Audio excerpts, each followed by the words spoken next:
Hello नमस्कार, मी अश्विनी स्वागत करते तुमचं आपल्या नवीन अशा व्हिडिओ ब्लॉगमध्ये.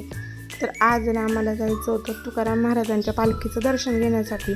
आता पालखी देहूवरून निघालेली 2 ते 3 दिवस झाले होते आणि 4थ्या का 5व्या दिवशी पालखी माझ्या माहेरात येते, म्हणजे यवतला. तर पालखीचा ना 4था मुक्काम जो असतो तो लोणी काळभोरला असतो आणि जो 5वा मुक्काम आहे ना तो यवतमध्ये असतो. तर आता आम्हाला यवत इथून जवळच आहे, तर आज पालखीचं दर्शन घ्यायला जायचं आहे.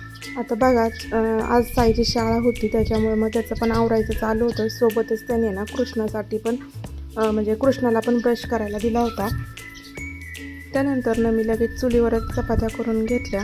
आता सरपान पण भरपूर आहे आणि त्यातल्या त्यात म्हणजे गॅस पण वाचतो, त्याच्यामुळे ना चुलीवरच चपात्या केल्या. जास्त करून मी सकाळी चुलीवर स्वयंपाक करायच्या भानगडीत पडत नाही, कारण की कसं होतं तर चूल पेटवायला ना भरपूर असा वेळ जातो आणि मग त्यामुळे निम्म्या अर्ध्या चपात्या तर आपल्या गॅसवर होतातच. पण आज लवकर उठले होते त्याच्यामुळे मग चपात्या ना मी चुलीवर करून घेतल्या. जायचं तर मला आहे ना उरुळीतूनच होतं, म्हणजे पालखीचा जो मधला जेवणाचा जो टप्पा असतो ना तो उरुळीमध्ये असतो. पण आता घरची सगळीच कामं बघायची म्हटल्यावर मला काय जाणं झालंच नाही. चपात्या झाल्यानंतर ना भाकरी पण केल्या आणि घरातली आपली सगळी कामं आवरून आम्ही निघालो होतो संध्याकाळी पालखीचं दर्शन घेण्यासाठी. दरवेळेस आम्ही ना काय करतो, साई आदल्या दिवशीच तिथं जात असतो आणि आम्ही सकाळी सकाळी दोघंजणं पालखीचं दर्शन घेण्यासाठी जात असतो. पण यावेळेस कृष्णा पण आहे त्याच्यामुळे आम्ही ना गाडीतच चाललो होतो आणि साई त्याच्या आजोबांसोबत, त्याचे आजोबा पंढरपूरपर्यंत चालत जातात, मग साई उरुळी ते यवतपर्यंत चालत आला होता. तर आता बघा हायवे ना तो जो बंद आहे त्याच्यामुळे आउटसाईडनी म्हणजे आमच्या इकडून आहे ना भरपूर गाड्या येणाऱ्या जाणाऱ्या होत्या. आता कृष्णाला तर काय शांत बसवत नव्हतं त्याच्यामुळे त्याची खटपट तर गाडीत चालूच होती.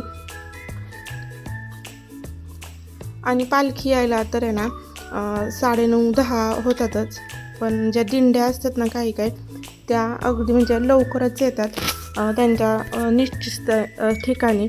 आणि काही वारकरी पण असतात ना ते पण पुढे येतच असतात. तर बघा, आम्ही घरी गेल्यानंतर आहे ना मम्मीने स्वयंपाक तयारच ठेवला होता, कारण की आम्ही सगळे तिथं जेवण करणार होतो. तर मस्त अशी चपाती, वांग बटाट्याची भाजी, मसाले भात, पापड, लोणचं असा स्वयंपाक तयार झाला होता. आता साईचे पप्पा त्यांची जेवणच होऊन तर ते गेले होते गावामध्ये.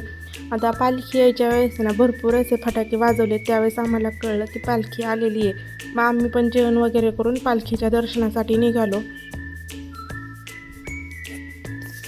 तर आजच्या दिवशी ना गावात इतकं छान वाटतं ना की सगळे म्हणजे भरपूर ठिकठिकाणून हे वारकरी येतात आणि अगदी बोलणं पण त्यांचं म्हणजे बोलायला पण छान असतात.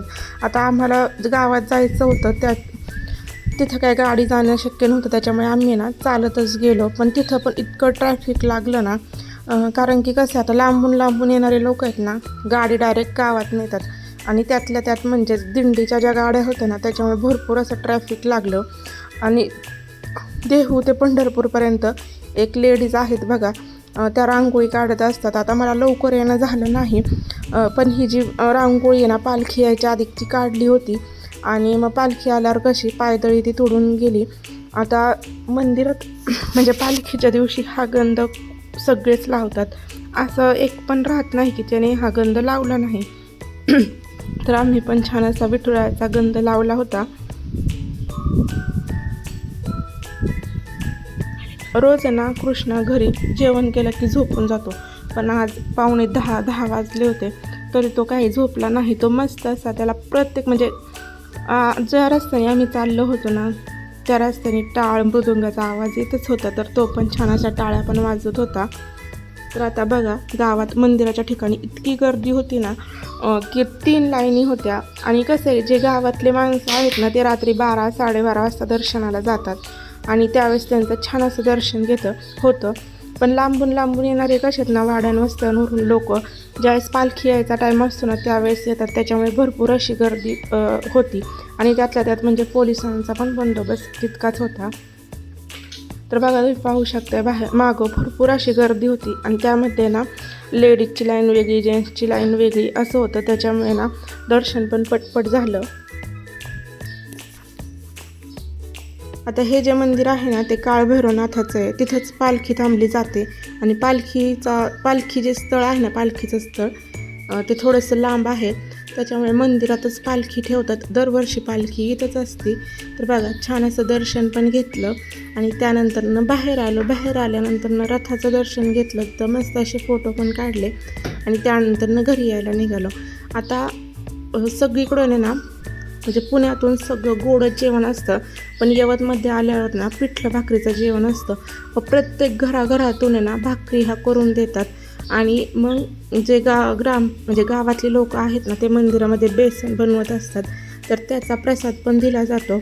आणि आता बघा घरी येताना आहे ना खेळण्याची दुकानं दिसली, तर मम्मीने ना साईला आणि कृष्णाला भरपूर अशी खेळणी घेतली. कारण की यात्रा पालखी म्हटलं की मुलांना मामाच्या गावची यात्रा पालखी असली की खेळणी ही लागतातच. तर बघा आता घरी यायला निघालो होतो. घरी येताना आहे ना भावाचा मस्त आपल्या जे स्टॉल आहे ना वडापावचं ते पण बंद व्हायला लागलं होतं, कारण की उशीर झाला. तर एक वेळेस आल्यानंतर ना यवतमध्ये इथं नक्कीच भेट द्या. तर चला आता तिथून पण आम्ही आमच्या घरी यायला निघालो आणि घरी आल्यानंतरनं 12 वाजले होते, पण तरी पण मी साईचे पाय दाबले, कारण की त्याचे ना पाय भरपूर असे दुखत होते, कारण की मुलांना इतक्या लांब चालायची सवय नसते. तर बघा अशा पद्धतीने आपला छोटासा व्हिडिओ होता. तुम्हाला जर आवडला असेल ना तर नक्कीच लाईक, शेअर आणि सबस्क्राईब करा. व्हिडिओ पाहिल्याबद्दल धन्यवाद. Bye bye.